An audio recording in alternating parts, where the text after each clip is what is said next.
Yesterday, I had the chance later in the day to sit down with Orlando Bravo.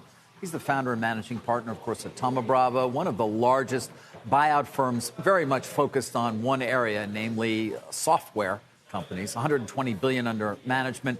And I did ask him about the environment right now for the private markets, for private credit, and, of course, for deal-making overall.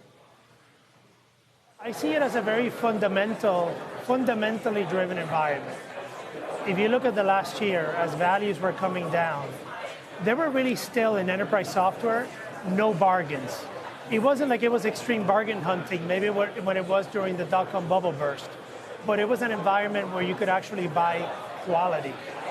If you look at some of the deals we did that you reported on last year, Anaplan, Coupa, SailPoint, these are billion-dollar companies that we feel are market leaders, are the highest quality companies there are.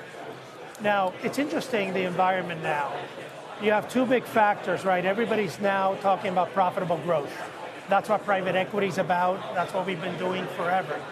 The valuations for unprofitable companies have absolutely crashed, and I don't see them coming back anytime soon. Investors have lost too much money in unprofitable growth.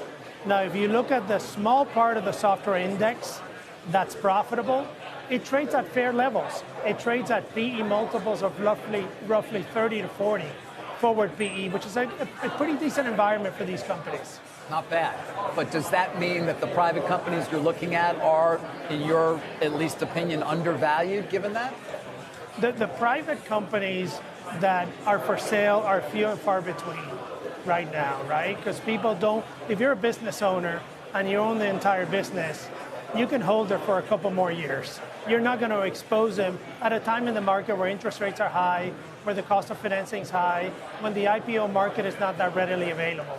Now, if you can buy public companies that are not profitable, and there are very few groups that can do this, and transform them from what we call great innovators to great companies, it's been a phenomenal time to buy. Right.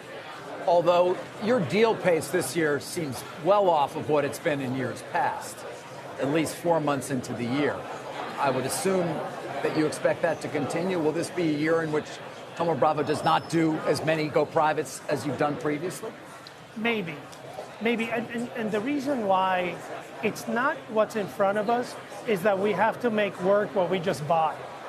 So last year, our flagship fund invested roughly $15 billion of equity, buying many of these companies that you've reported on, and it does take a while to onboard those companies into the private equity way, into our way, to get them to 40% cash flow margins, to get them to monthly board meetings, which is what we do, and there's a lot of work that takes place.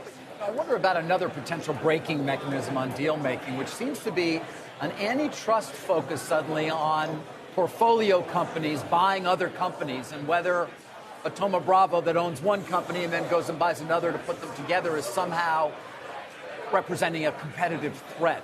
Is that a threat, the fact that I think the FTC has been looking at some of these deals in that way? That's a big challenge to the industry and to private equity. That's new. I don't recall that in the past. Absolutely. It's certainly a big factor. It used to be that software is perceived as such a competitive and dynamic space that you would have the freedom to do M&A because competition comes from everywhere. Even internal development of some of your customers is competition. Microsoft is in all these categories and it's a formidable competitor. But now deals are being carefully looked at from an anti-competitive lens that's a bit newer than it was in the past. And you just have to go in it eyes wide open. And in many cases, you cannot pursue the targets that both the seller and buyer want to transact. And it's not even whether the deal will go through, is that in many cases, sellers do not want to go through that exploratory process of waiting a year to see if the deal will close.